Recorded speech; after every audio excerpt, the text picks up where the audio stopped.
Thank you, Natalie. Don't we just love having her here today, everybody? Oh, my goodness. Well, hello. Long time no see. How are ya? Oh, I'm so glad to hear it. I'm counting on you. Oh, my goodness sakes. Do I have an echo?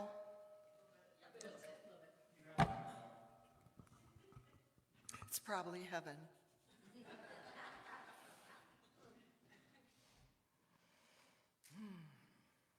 You know, why don't we just reach out with our thoughts and our love and our prayers, first of all today, for all the people that serve this congregation.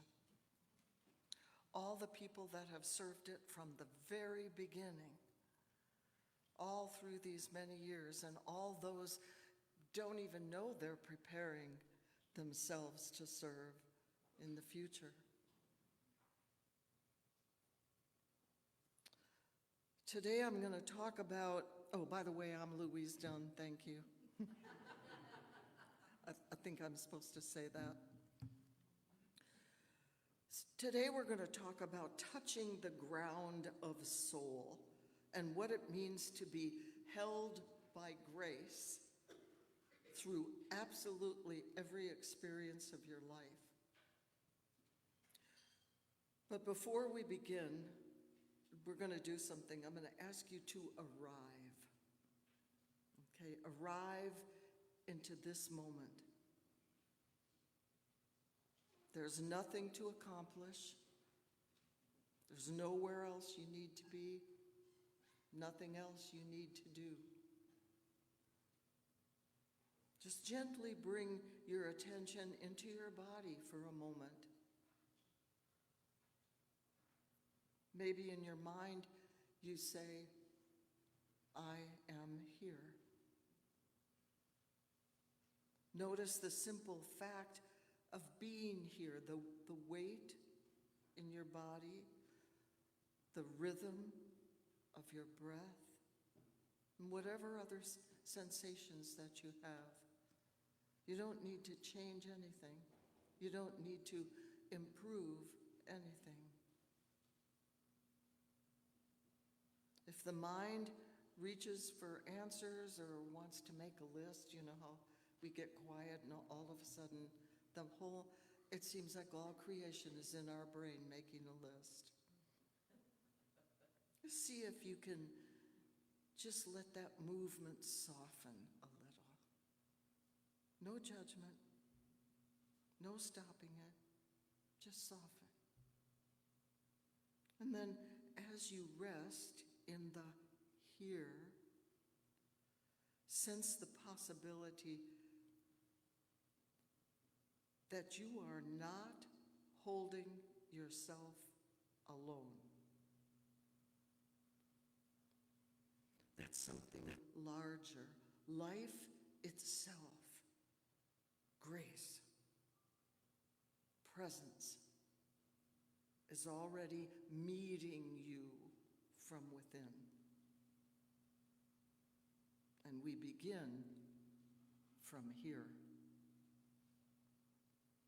What I'm going to share with you today, dear ones, is how life has been revealing itself to me lately. And you may very well recognize it from your own experiences. Reading a book the other day, I was fascinated by an idea, apparently from ancient Greece, that says, in your wound is your genius. I know, I was stopped. But then I thought of the words in A Course in Miracles that says something to this effect: healing happens at the level of the hurt.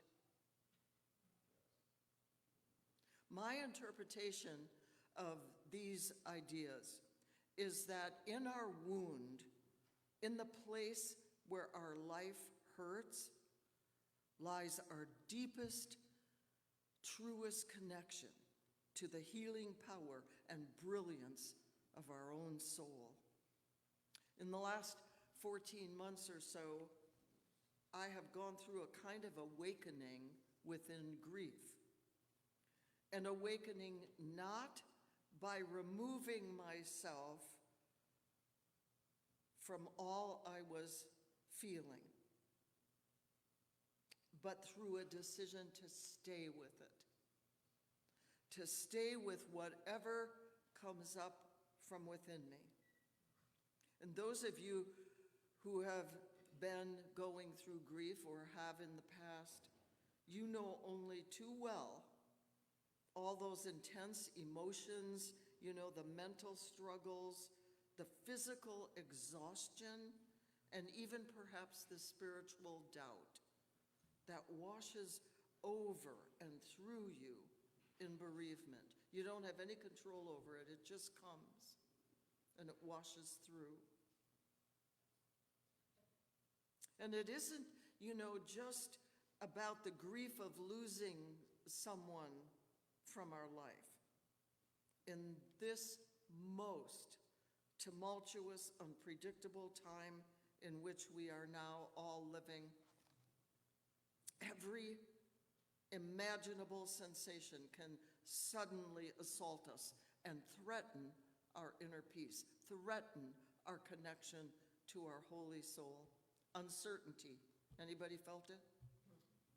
Those two. Anybody else? 5 more. Yes. Not that I'm counting or anything, right? So, anger, anxiety, right?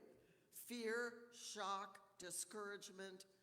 These emotions and conditions, dear ones, are reportedly now at an all-time high globally. Globally. So what can we do about it?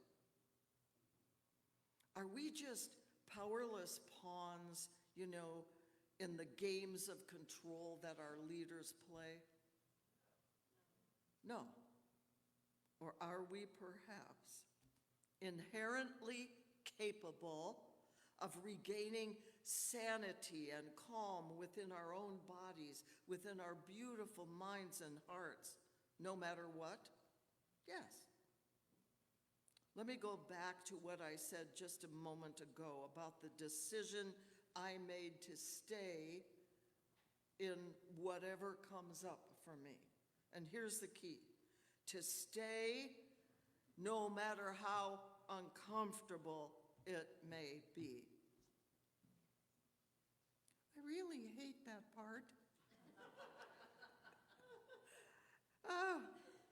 And I'm not saying, dear ones, that when a wave of emotion, goes through you, that you have to stay there for several days or even several hours. It's just not possible.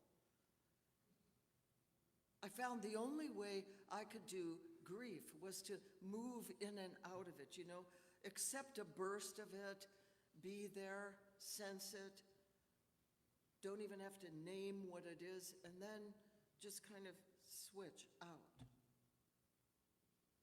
So what I discovered, though, I'm trying not to use my hands so much, though, but what I discovered as a result of that decision was just astounding to me. I began to see that staying, even if just for a few minutes at a time, revealed a sense of inner sight, of grace, and this one, of being held, and of belonging at a level I don't think I had ever experienced before. In being willing, just a little willingness, okay? In being willing to stay with whatever the moment presented, whatever arose in my body, I began to sense a different kind of presence. Now, this wasn't the presence of a divine being. I want to make that clear right now. I've already had that experience several times in my life. This was very different. This was a level of attention and care that felt divine. It was a subtle sense that life itself was meeting me from within. I have no other way to explain it. Many traditions have called this kind of encounter grace. Not something that we have earned or that we summoned into our life through prayer, but something that arrives when we stop leaving our own experience. When we stop abandoning ourselves because it's too hard, it's too uncomfortable. Here, inside our own experience, the ground of soul is touched. Not through understanding what's going on, but through a new kind of intimacy with it. When we are hurting dear ones for whatever reason, we can sometimes feel like we're totally alone in that hurt, right? Yeah.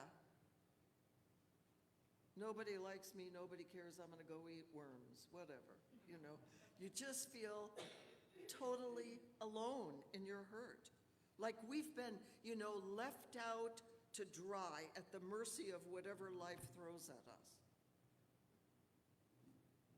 But in the willingness to stay, even with that horrible feeling of being alone in it, I began to connect with something deeper than my hurt.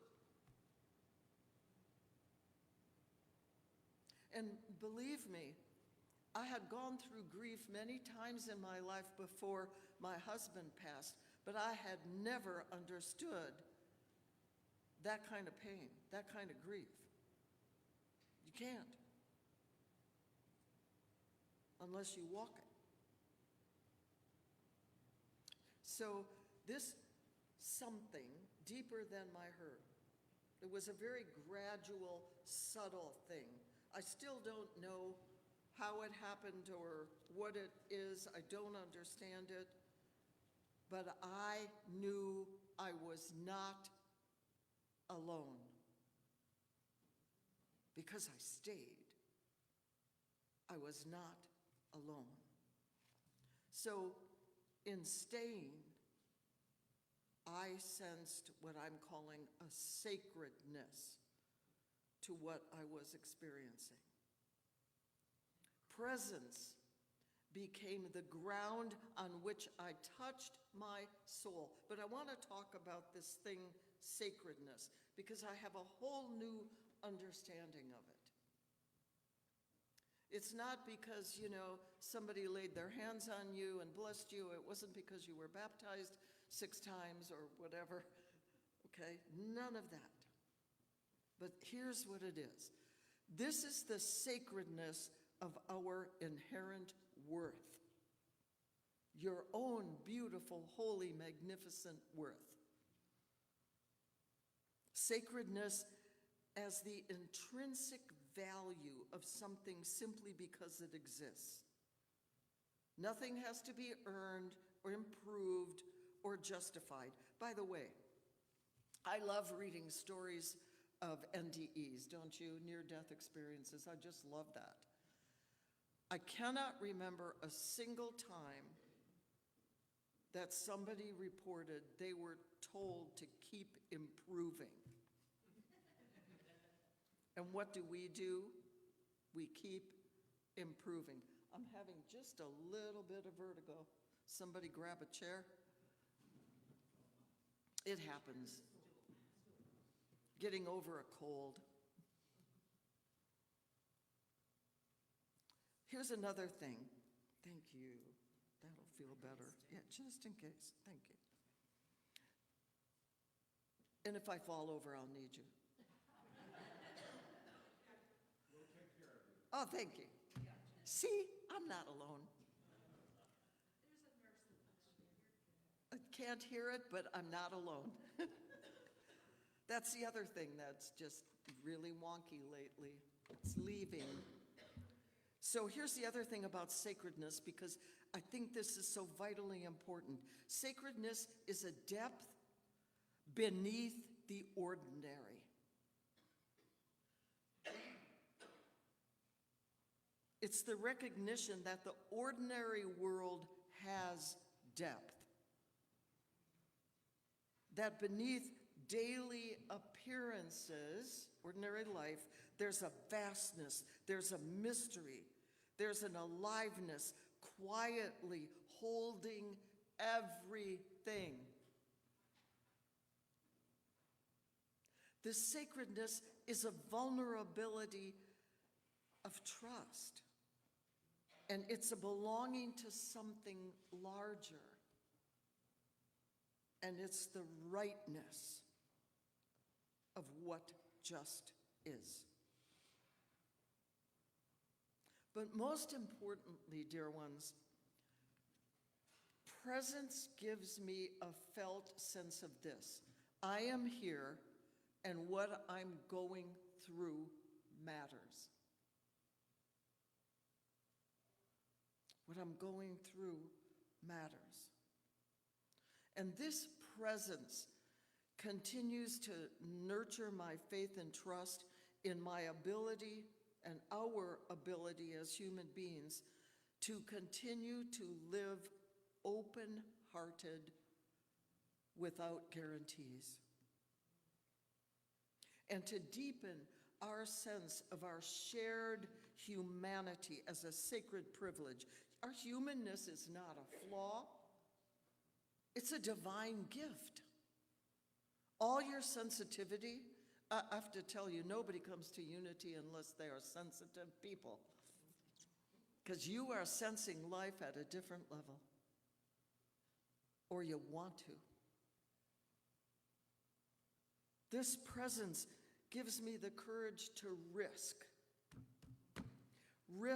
feeling deeply every aspect, every challenge, every emotion of this season of my life. And it helps me look upon myself with compassion.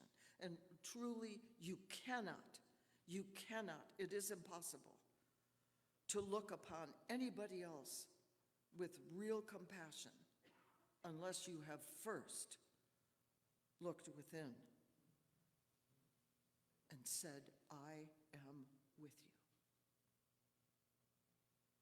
I'm sure you can understand, dear ones, this morning, that all of this is an ongoing discovery.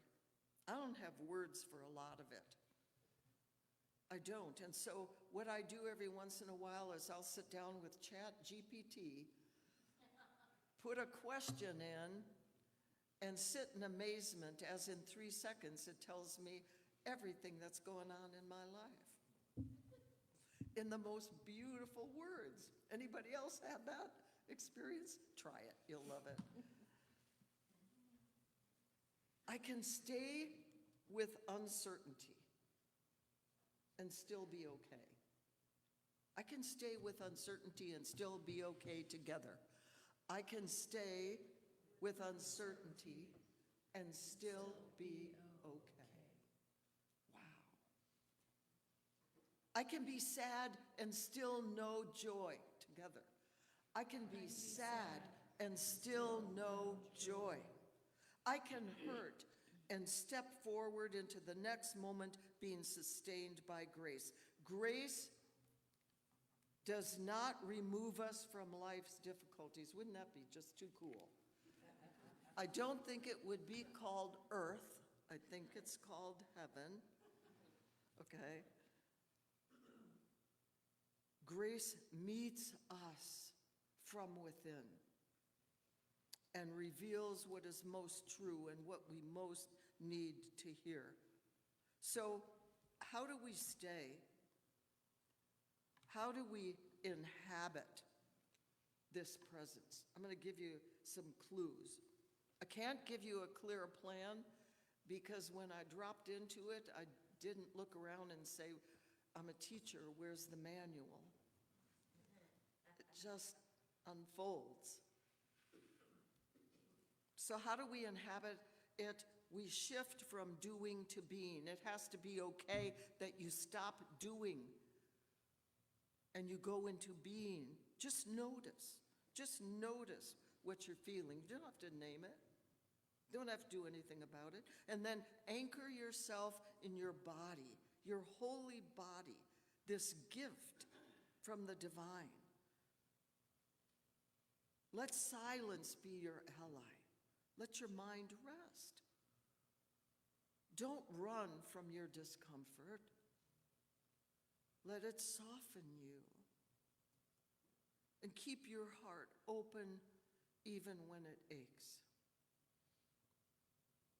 In the presence, the body feels, the mind rests, and the soul expands. In the presence, the body feels, the mind rests, and the soul expands. Your life reveals you to you in that presence. You touch your soul so healing can begin. It happens at the level of the hurt. So the hurt is soothed when you go there. Courage you didn't even know you had rises up to hold you. Being held in presence, we release a wholeness that includes all our wounds as well as all of our strength. This takes courage, I know it, and should I confess that? I think I'm a bit of a coward when it comes to pain. You know, I don't care if it's mental pain, physical pain, especially physical pain. But I'm a bit of a coward. My dentist would let you know that truth. But in the presence, we begin to sense that even in all of our uncertainty, feeling like a total mess, something larger is sustaining us, an unseen intelligence that does not hurry, doesn't have an agenda, yet never fails to meet us. In the presence, this field of belonging to ourselves. Our divinity is not distanced or idealized.